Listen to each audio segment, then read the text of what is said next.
Fabrizio, un artigiano di Thiene che ha lasciato l'azienda per problemi economici. Qual è la tua situazione?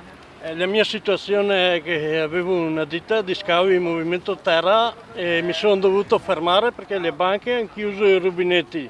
Lo Stato non ci ascolta, ci sta distruggendo la vita e dopo ho avuto diversi problemi familiari.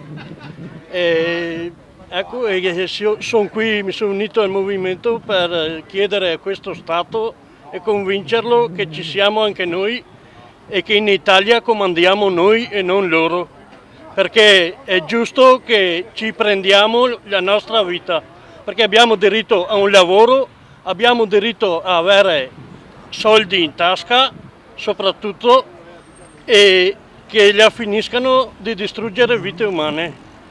Ecco, questo volevo dire, che si mettano una mano sulla coscienza perché siamo veramente arrabbiati e prima che succeda qualcosa di brutto è meglio che si ravvedano.